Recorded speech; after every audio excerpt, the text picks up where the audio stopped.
Buen día. En el estudio que hemos realizado del magnetismo hasta este momento, hemos analizado cómo una partícula cargada experimenta una fuerza de tipo magnético cuando ella se localiza en el interior de un campo magnético externo. Ese análisis, basado en el estudio de la componente magnética de la fuerza de Lorentz, nos permitió entender, entre otras cosas, cómo describir el movimiento de una partícula cargada, notando, por ejemplo, que en la situación en la que la velocidad de la partícula es perpendicular al campo magnético, esta describe trayectoria circular. Hemos también visto una descripción de cómo son las líneas de campo magnético alrededor de una corriente, especialmente como aparece en la fotografía de esta ilustración. Discutíamos que el experimento de Ørsted mostraba cómo las brújulas modificaban su orientación cuando estaban en la cercanía de una corriente. En la imagen de esta presentación estamos viendo cómo pequeñas partículas metálicas, viruta de acero, se orientan en circunferencias alrededor de la corriente como consecuencia del campo magnético que ella genera. En este momento pretendemos dar una descripción cuantitativa, no hecha previamente, del campo magnético generado por una corriente. Es decir, ya no vamos únicamente a considerar un campo magnético exterior, sino que vamos propiamente a ver cómo calcular el campo que genera una corriente. Hay dos métodos para obtener el análisis del campo magnético. Uno de ellos se llama Biot-Savart, ley de Biot-Savart, que es el cual nos disponemos a estudiar en este instante. Y un segundo método, que se analizará posteriormente, se denomina ley de Ampère y constituye la tercera de las leyes del electromagnetismo escritas en la obra de Maxwell. Muy bien, entonces comencemos. Una revisión general del experimento de Ørsted, cuando se tiene una corriente circulando por un alambre rectilíneo, muestra que a mayor corriente, mayor es la intensidad del campo magnético en la vecindad de esta corriente.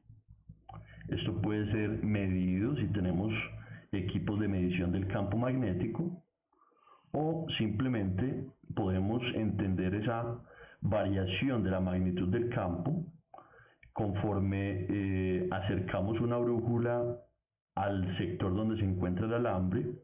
Vemos que la orientación de esa brújula seguirá las circunferencias descritas en la imagen. Particularmente la dirección norte de la brújula se orienta indicando lo que hemos denominado regla de la mano derecha. Noten ustedes que la corriente está siendo indicada verticalmente hacia arriba, mientras que el campo magnético a un R, a una distancia fija, está entonces presentándose en la dirección dada por estas flechas, y que si ubicamos una brújula en el punto donde se localiza el vector B, el norte de la brújula estará en la misma dirección que el vector campo magnético allí ilustrado. Entonces decimos que la intensidad del campo magnético es mayor conforme mayor es la corriente, y esto se puede notar de los experimentos al ver cómo la influencia sobre esas brújulas crece cuando se aumenta la corriente. Es también de los hechos experimentales una conclusión que si mantenemos constante la corriente, el campo magnético decrece con la distancia r. Eso significa que a mayor distancia, menor intensidad del campo magnético. Un tercer hecho experimental nos dice que si invertimos la dirección de la corriente, es decir, ya no ella fluyendo en dirección vertical hacia arriba, sino en dirección hacia abajo, las brújulas se orientan en forma opuesta, nuevamente ratificando lo que hemos denominado regla de la mano derecha. En cualquier caso, la dirección del campo magnético siempre es perpendicular a la corriente. Fíjense que el campo magnético, se ha ilustrado, está contenido en un plano, esa circunferencia está contenida en un plano, mientras que la corriente está en dirección perpendicular a ese plano.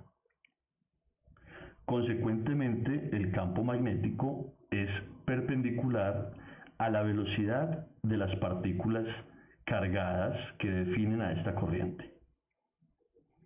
Estos hechos experimentales pueden denotarse matemáticamente mediante la expresión que aparece a la derecha, la magnitud del campo siendo proporcional a la corriente y siendo inversamente proporcional a la distancia a la que se va a hacer el registro, la medición de este campo.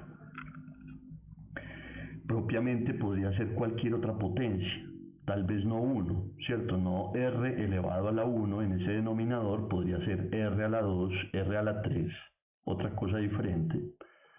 De momento estamos diciendo únicamente que a mayor distancia es menor la intensidad del campo magnético.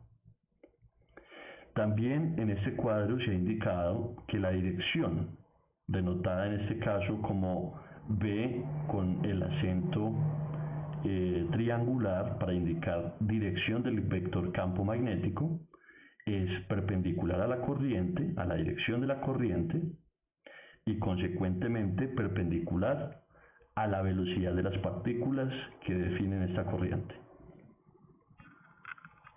Basándonos en esta situación,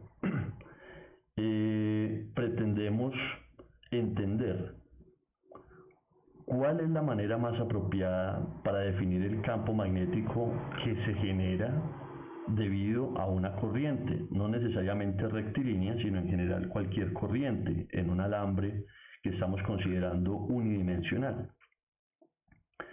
Una, digamos, ilustración de cómo podría ser esa relación en general, también la inspira la ley de Coulomb para campo eléctrico. Es decir, el campo eléctrico fue estudiado previamente, dio una ley conocida como la ley de Coulomb, que analizamos con algún detalle, y en ese análisis nosotros veíamos que el campo eléctrico era generado por cargas eléctricas, para las cuales no necesitábamos hablar de su estado de movimiento, y que el campo eléctrico generado por una carga decrecía inversamente con el cuadrado de la distancia.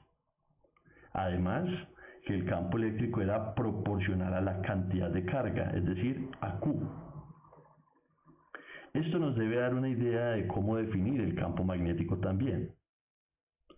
Entonces, una suposición razonable, ¿cierto?, que se hicieron los científicos en la época del estudio del magnetismo, era considerar que esta ilustración sobre la corriente la podemos pensar como simplemente a partir de una carga puntual Q, el movimiento, aquí se ha ilustrado en este dibujo la carga puntual Q, que se desplaza con velocidad v en dirección vertical hacia arriba. Ella también es entonces fuente de campo magnético, la misma relación entonces entre la dirección de la velocidad y el campo, y con base en esta idea, una suposición razonable para cuantificar el campo magnético a esa distancia de la carga puntual Q sería que el campo es proporcional a la carga, inversamente proporcional a la distancia al cuadrado, pero su dirección estando definida por el producto vectorial de la dirección de la velocidad y la dirección del vector r unitario que localiza el punto donde se está evaluando el campo. Noten ustedes que r unitario ha sido indicado en el gráfico como este vector en color amarillo. R es la separación entre la carga puntual y el lugar donde vamos a evaluar el campo, y que B cruz R está perfectamente en la misma dirección del campo magnético. Entonces, digamos, esto sería una muy buena sugerencia que faltaría corroborar experimentalmente. Esto funcionó excepto por una cosa, y es que el campo magnético, como se mencionó previamente, aumenta con la corriente. Si aumenta con la corriente, no solamente su dirección está determinada por la dirección del movimiento de la carga, sino que también la magnitud depende de esa velocidad que lleva la carga, ¿cierto?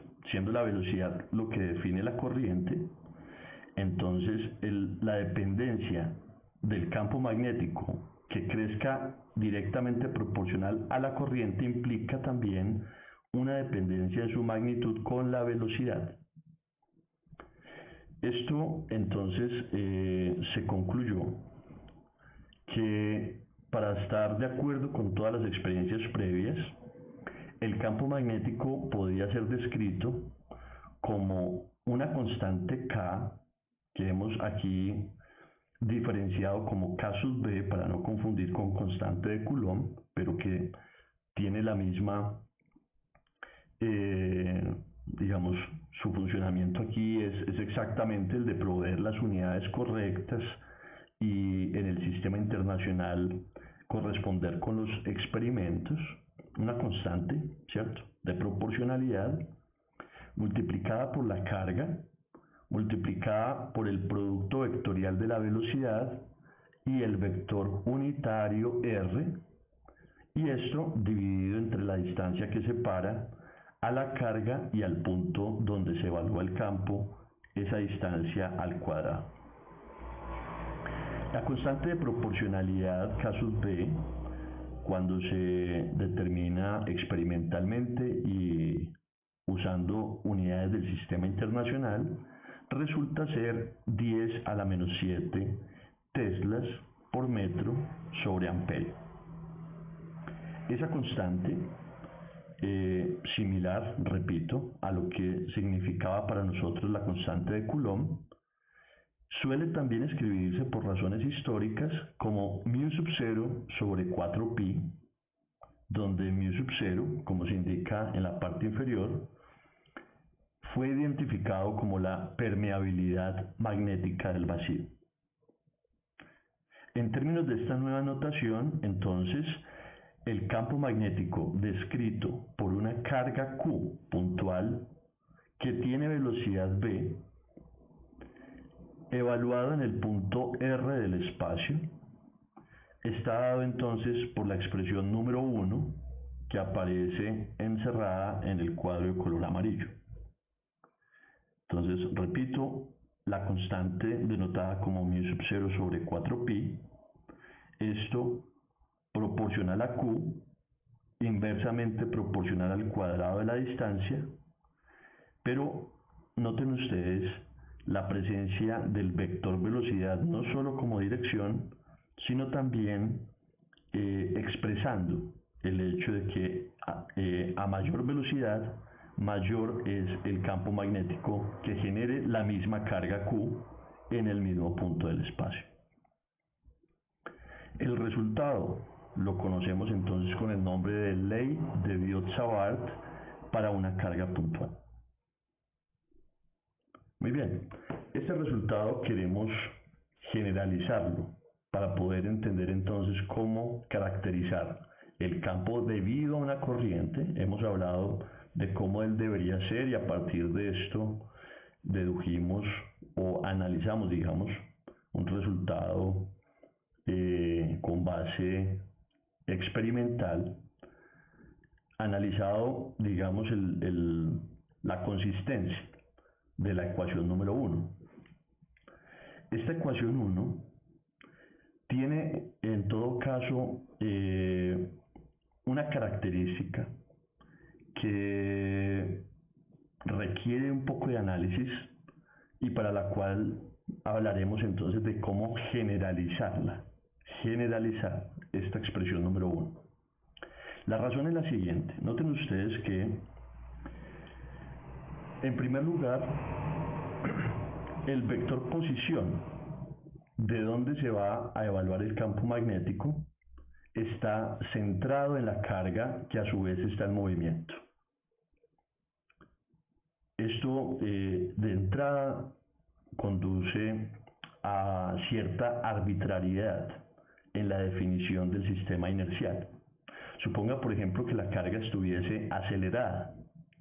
Si ella estuviese acelerada, la velocidad no es constante. Al no ser constante, la carga en sí no constituye un sistema de referencia inercial y esto nos conduciría entonces a pensar si este campo magnético tiene validez o no de acuerdo a el esquema estudiado en la física mecánica, en donde las leyes de la mecánica y en general de la física toman validez solo respecto a sistemas de referencia inerciales.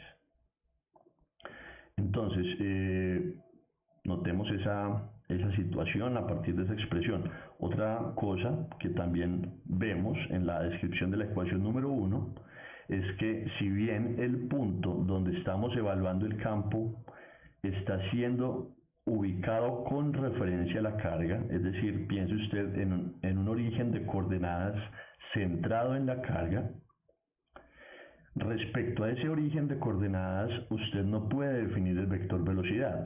Esta velocidad claramente está siendo definida respecto a otro sistema de referencia, un sistema que no se mueve con la carga. De otra manera, la velocidad no tendría sentido, ¿cierto? ¿Cómo definir la velocidad de un objeto respecto a sí mismo? Esto muestra entonces que hay cierta ambigüedad. En realidad están usándose dos sistemas de referencia para describir este problema según la ecuación 1. Un primer sistema en el cual R, así como el vector dirección, están centrados en la carga, es la primera nota que aparece aquí. Y la segunda, que este no es el sistema respecto al cual se define la velocidad. Es decir, repito, esta descripción anterior de la ecuación número 1 implícitamente se refiere al uso de dos sistemas de coordenadas diferentes.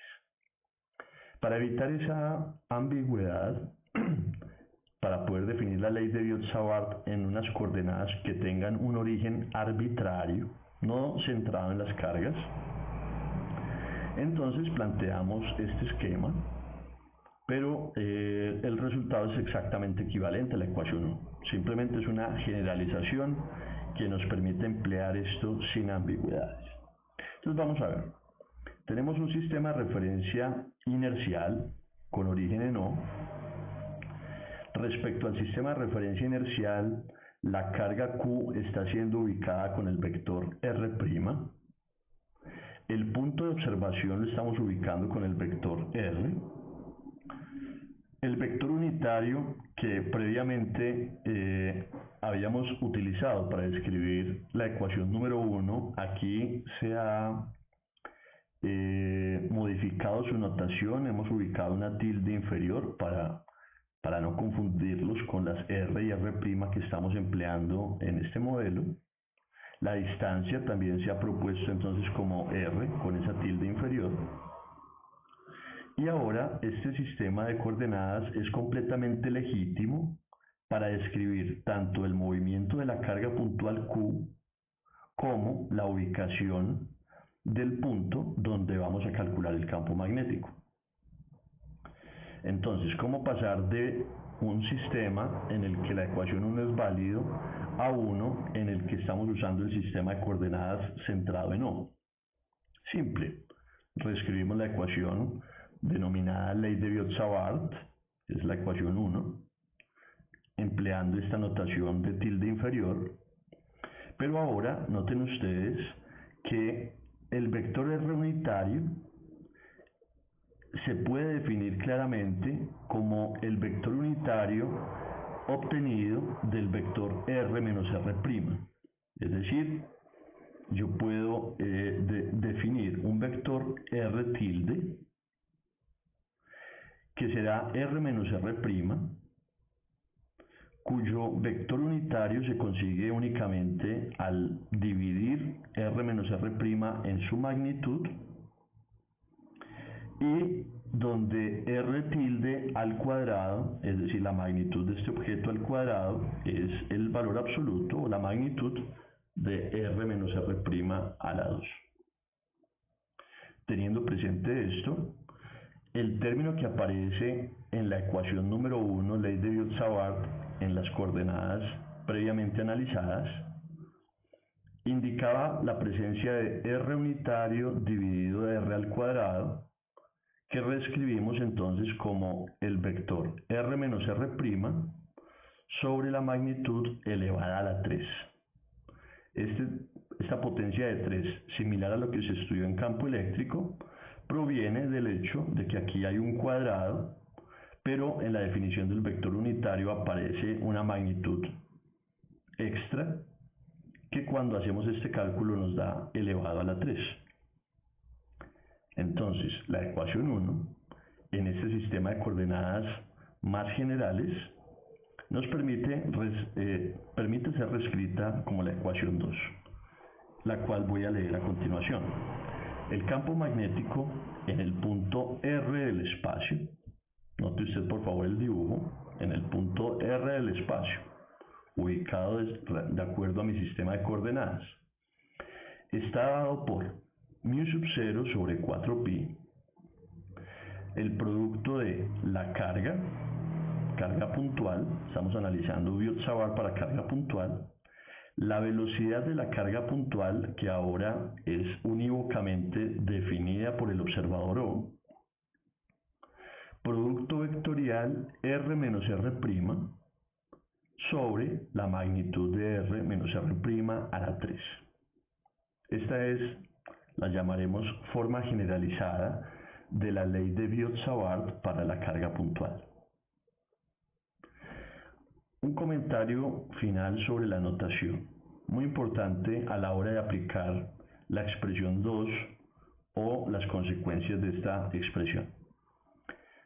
Como convención, el vector R, esta notación vector R, será usada para especificar la posición del punto donde se evaluará el campo magnético.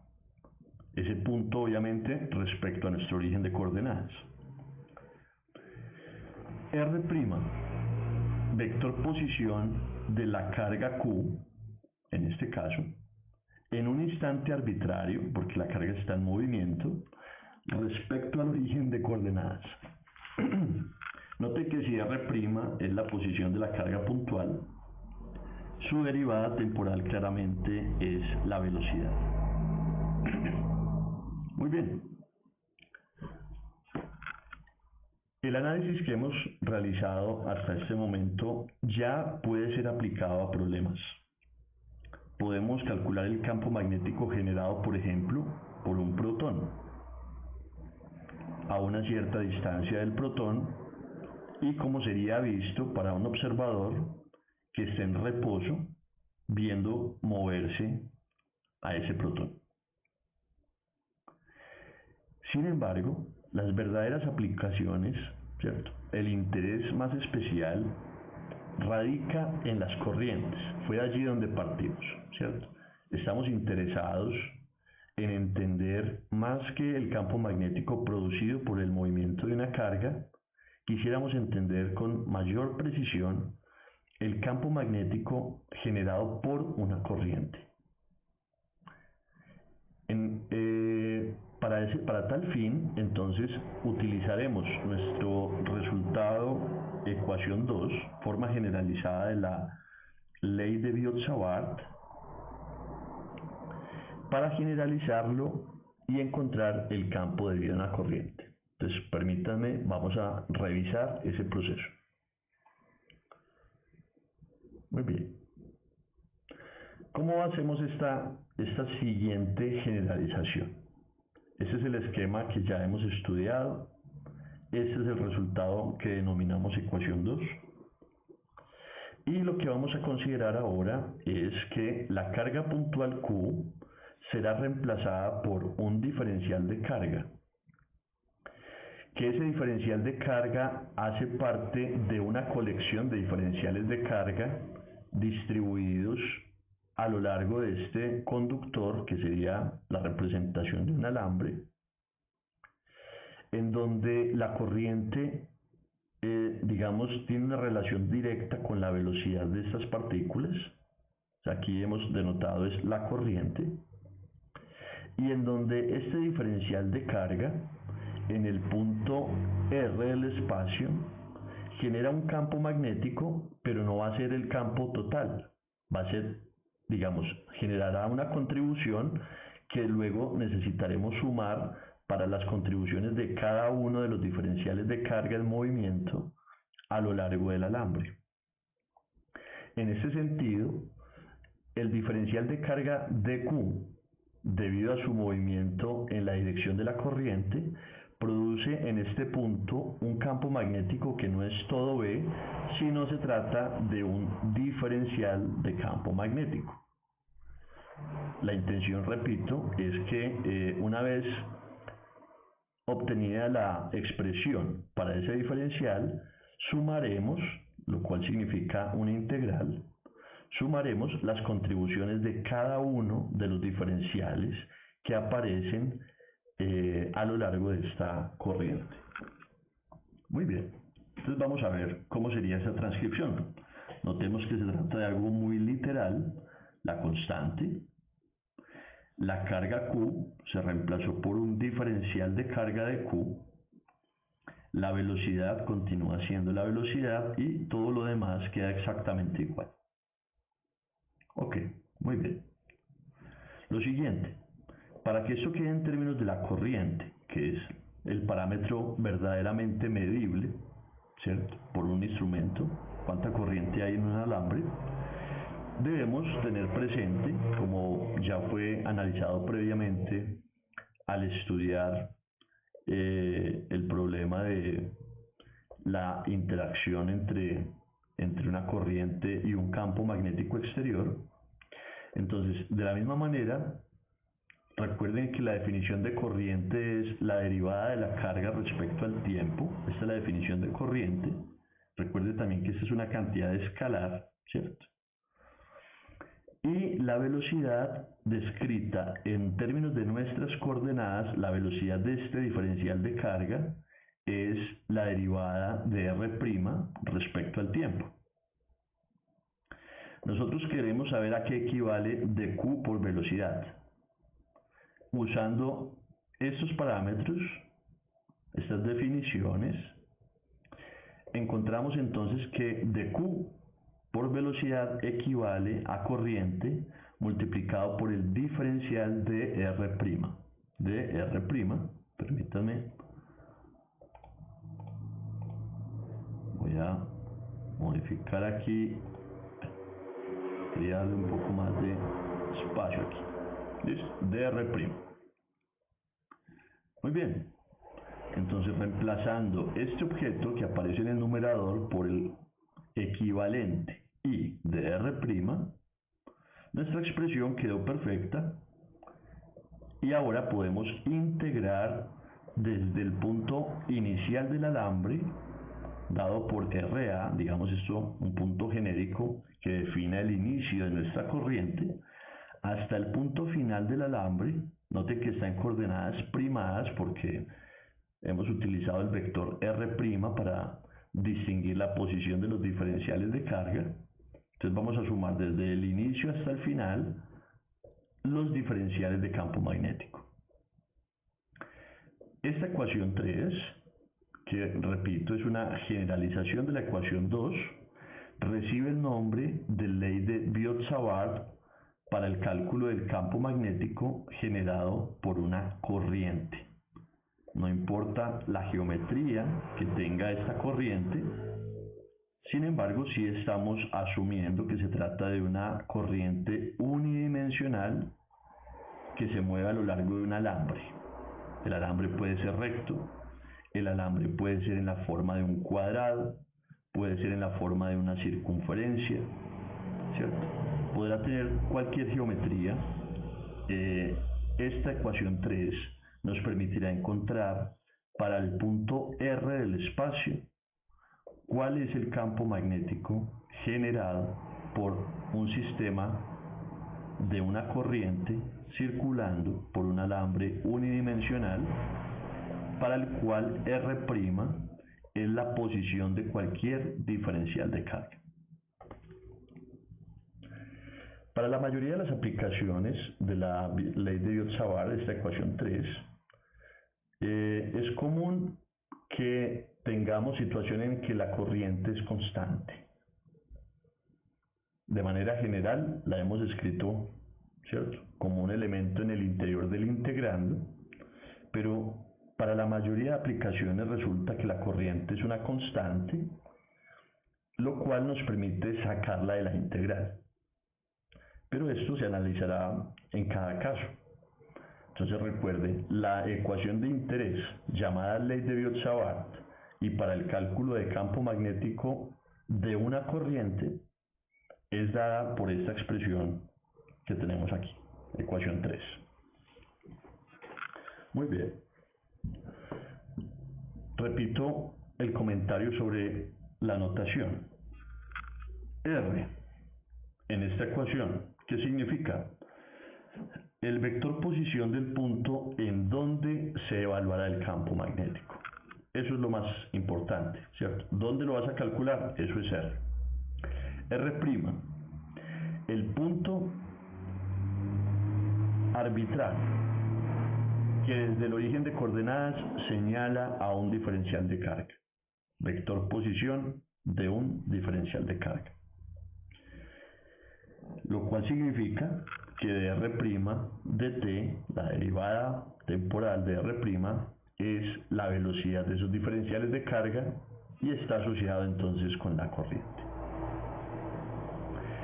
Note también, como fue mencionado previamente, que en esa ecuación 3 los límites de la integral significan el vector posición al inicio y al final del alambre. Muy bien. A continuación, y muy brevemente, porque este video solamente es para introducir la ley de Biot-Savart, lo cual hemos ya finalizado, quiero hacer una referencia a las situaciones tal vez más relevantes de la aplicación de la ley de Biot-Savart que encontraremos en este curso y en muchas de las aplicaciones del electromagnetismo. Un primer ejemplo de aplicación de esta ecuación 3 consiste en el cálculo del campo magnético que es generado por un alambre recto. Esta situación entonces es consistente con el punto de partida de esta discusión, ¿cierto? Nosotros comenzamos con la intención de describir cuál era el campo magnético generado por esta corriente rectilínea. Hemos hecho algunos argumentos para entender la ley de Biot-Savart que describe cuál es el formalismo matemático que nos permitiría llegar a esta conclusión. Entonces, el primer ejemplo consiste justamente en cómo utilizar nuestro resultado para derivar la ley que describe el campo magnético a una distancia r de este alambre conductor recto para corroborar el resultado experimental. Entonces, en ese orden de ideas, hemos indicado aquí como ejercicio, que se puede revisar en el texto guía, un alambre recto. Aquí se ha dibujado alguna dimensión vertical, pero solo para efectos de visualización, pero se trata de un problema unidimensional. Tenemos un alambre recto que tiene longitud desde menos A hasta A, ¿cierto? Longitud L igual 2A. Ese alambre recto se ha ubicado a lo largo del eje X. Noten ustedes la posición del origen de coordenadas. No queremos coordenadas centradas en carga, sino un origen arbitrario. En este caso, hemos ubicado el origen en el centro del alambre. Y queremos calcular el campo magnético en un punto que está ubicado a una distancia R mayúscula. Exactamente el problema del cual partimos. La corriente fluye en dirección X positiva. Es constante, de valor I. Entonces, ¿cómo se aplica la ley de Biot-Savart para esta situación? Bueno, la ley de Biot-Savart está escrita aquí en esta ecuación, ¿cierto? Recuerde, mu sub 0 sobre 4pi, integral de la corriente, diferencial de R', cruz R menos R', dividido R menos R' al cubo. Eso fue la ecuación 3 ya discutida. A esta expresión únicamente le hacen falta los límites de la integral, que los vamos a escoger para cada problema. Muy bien, entonces, ¿qué es importante para discutir en este ejercicio? Habrá que definir quién es R. Recuerde, R es el punto donde usted va a determinar el campo magnético. Si yo quiero calcular el campo magnético en este punto, R, como está aquí ilustrado en el dibujo, se trata de R mayúscula, que es una constante, en dirección J. Ese es mi vector donde voy a calcular el campo magnético. Muy bien. Decíamos que R' es un punto desde el origen de coordenadas que ubica a cualquier diferencial de carga de mi sistema. La corriente está fluyendo desde menos A hasta A, ¿cierto? No nos estamos preocupando dónde está la fuente de voltaje ni nada de esto, ¿cierto? Naturalmente habrá una fuente de voltaje que genere esta corriente, pero para nosotros el único interés es que hay diferenciales de carga moviéndose de izquierda a derecha. Localizamos uno con R'. R' entonces deberá ser definido correctamente. R ya lo está. Note usted que R' es fácil de definir. ¿De qué se trata? Se trata simplemente de un vector X en la dirección Y, en donde el dominio de X va desde menos A hasta A. Muy bien, usted plantea la resta de estos dos vectores, plantea lo que significa el diferencial de R'. Dijimos que si R' es X en dirección Y, de R' por supuesto es dx en dirección Y. Entonces resuelve la integral y al hacer ese procedimiento, que no lo voy a hacer en este instante porque se trata de un video corto, para el cual yo le pido que revise este enlace en el cual encontrará el video detallado del paso a paso para obtener el resultado. Podemos mostrar entonces que a lo que se llega es a la expresión que está en este recuadro. ¿Qué significa? Vamos a entender el resultado porque este es realmente lo que nos interesa para este video. Entender el resultado, ¿cierto? El paso a paso lo podrás ver en el enlace. Aquí queremos entender lo que significó haber hecho ese cálculo. Veamos. El campo magnético calculado por este procedimiento en el punto R, indicado por el dibujo, dio como resultado mu sub 0, claramente debía dar mu sub 0, multiplicado por la corriente I constante, claramente también aparece en el numerador, y esto multiplicado por A, note la definición de A, ¿cierto? La longitud de mi alambre iba desde menos A hasta A, dividido 2pi por R mayúscula significa la distancia a la cual estoy midiendo mi campo magnético, esto a su vez multiplicado por A a la 2 más R a la 2. Muy bien. Y la dirección del campo magnético es en dirección K. Fíjense que esperábamos que el campo magnético tuviese esa dirección. La corriente está está dirigida hacia X positivo y la regla de la mano derecha me dice que en este punto del espacio el vector campo magnético sale del tablero. Si ustedes observan la representación gráfica del vector diferencial de B en ese punto, es un punto, lo que significa que es un vector saliente del plano XY, por lo tanto en dirección Z. O sea que esto es completamente consistente con lo esperado. Hay algo, ¿cierto?, aquí en estas constantes que podrían mostrarnos cierta,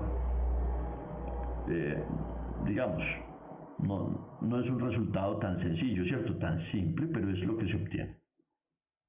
Recuerde que la longitud del alambre es 2A.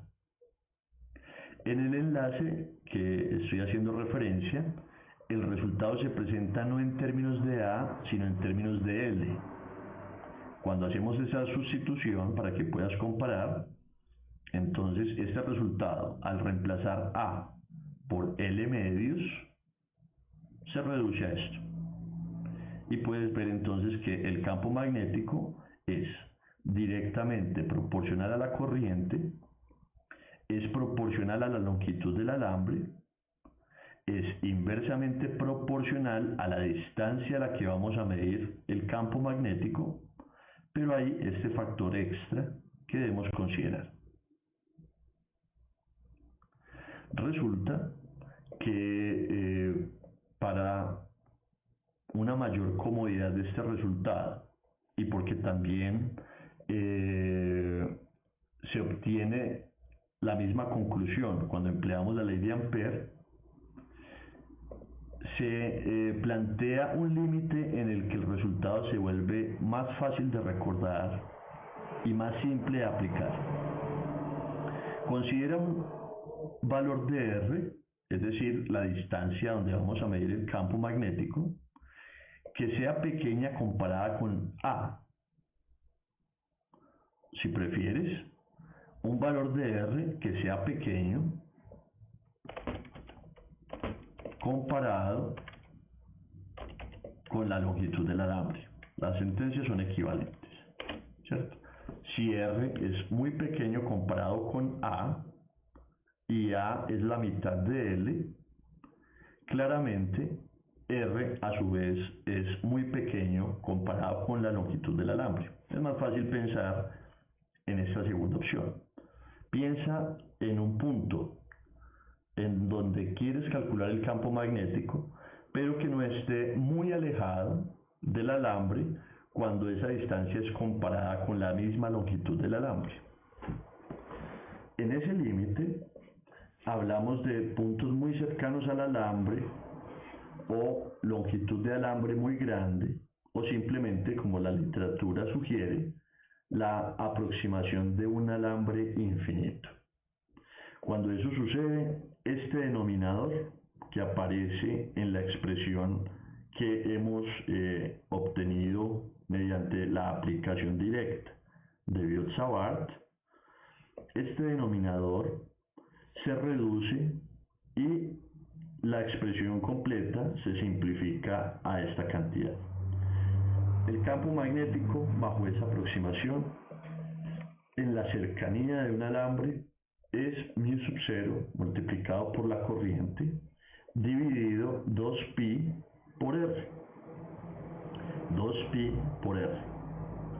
Noten ustedes, ese 2pi por R es una longitud De hecho, se trata de la longitud de la circunferencia, o sea, del perímetro, de la circunferencia que define el, el, digamos, la línea de campo magnético. Si volvemos al dibujo de partida, esta es una circunferencia.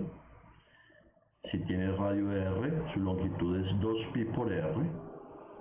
Y lo que obtuvimos es que en efecto el campo magnético es proporcional a la corriente e inversamente proporcional al radio elevado a la 1, como los experimentos lo aclaman. Entonces repito, en esta aproximación, que es muy útil y que a pesar de que parezca algo muy arbitraria esta idea de alambre infinito, para muchas situaciones experimentales se cumple con muy buena aproximación. El hecho de que R sea mucho menor que la longitud del alambre. Entonces, ¿cómo dio el resultado? Mu sub 0 por I dividido el perímetro, 2pi por R. En la dirección de K, si estamos obviamente evaluando el punto de estudio. Si queremos evaluarlo en la parte inferior, será dirección menos K, ¿correcto? Recuerden la regla de la mano derecha. O sea, aquí se ha indicado este vector unitario para únicamente hacer referencia al ejercicio, al punto donde lo estamos localizando, donde estamos ubicando el campo magnético, pero usted puede pensar simplemente en la magnitud y la dirección vendrá dada por la regla de la mano derecha. Este resultado, repito, es de mayor uso. Será deducido mediante la ley de Ampère y es mucho más fácil de tanto aplicar como recordar. Muy bien. En el siguiente minuto, par de minutos, quiero también presentarles la aplicación de la ley de Biot-Savart al caso de una espira circular, para lo cual hay un segundo video que está indicado en este enlace y se podrá acceder entonces haciendo clic en el enlace o ingresando directamente a YouTube según la referencia indicada. En este video se demuestra que para una corriente circular, en donde la circunferencia de esta corriente tiene radio R, ¿cierto? Para este cálculo, aquí no está indicada en el gráfico, pero el radio de esta circunferencia lo estamos llamando también R mayúscula, ¿cierto? No confundir de pronto con los análisis del problema previo. Permítanme, voy a señalar este radio para efectos de que se comprenda la notación. Tenemos una circunferencia de radio R definida por un alambre por donde circula una corriente I. Esa circunferencia o espira se encuentra en el plano XY, centrado en el origen. El propósito del ejercicio es calcular, mediante la ley de Biot-Savart, cuál es el campo magnético a lo largo de cualquier punto sobre el eje de simetría. El eje de simetría, en este caso, entendiéndose como el eje perpendicular al plano de la espira, en consecuencia el eje Z que pasa por el centro. Muy bien. Noten ustedes que R, el punto donde vamos a estudiar el campo magnético, será entonces un punto sobre el eje Z, que se está denotando simplemente como Z en la dirección K, para efectos del cálculo, y R' es, respecto al origen de coordenadas, un punto donde se localizan nuestros diferenciales de carga. En la ilustración está dado con el vector de color verde. El diferencial de R' es tangencial a la trayectoria de la circunferencia, ¿cierto? Y puede ser calculado fácilmente, por ejemplo, usando las coordenadas polares. En ese caso, dr' es simplemente r por d teta en la dirección teta unitaria. Teniendo presente esto y teniendo presente que el inicio y el final del alambre son el mismo punto, es decir, que la integral va a estar relacionada con desde teta igual 0 hasta 2pi, o equivalentemente estamos usando el símbolo de una integral curvilínea de trayectoria cerrada. La ley de Biot-Savart, escrita entonces de esta manera, porque los límites superior e inferior son el mismo, conduce al resultado indicado en este recuadro. Similar a lo que vimos hace un momento, vale la pena hacer un análisis de lo que hay en esta ecuación. El campo magnético, entonces, en un punto R sobre el eje Z, será igual a μ sub 0 por la corriente. Noten nuevamente, tenemos a la corriente en el numerador, como era de esperarse,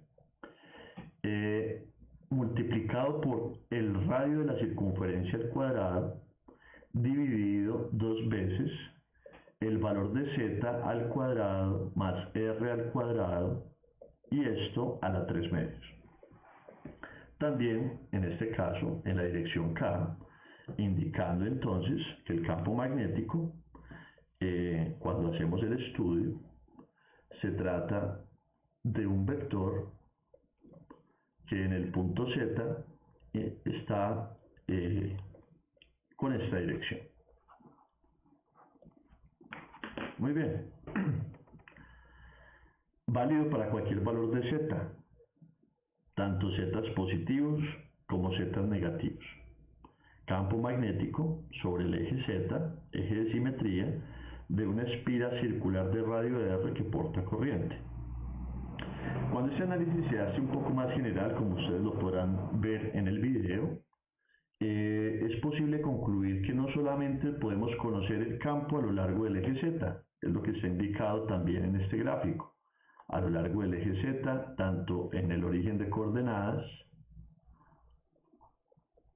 como en cualquier punto indicando la misma dirección vertical hacia arriba. Esto es debido al hecho de que z aparece al cuadrado en el denominador y no cambia la dirección cuando lo evalúo para zetas positivos o zetas negativos.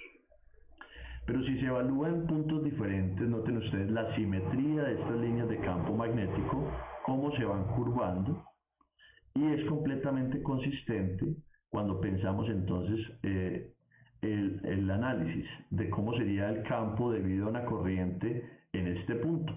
Regla de la mano derecha, noten ustedes que genera estas circunferencias, se van aplanando o van aumentando en radio hasta que su radio de la línea de campo magnético se vuelve infinito en el origen, o sea, se vuelve perfectamente vertical.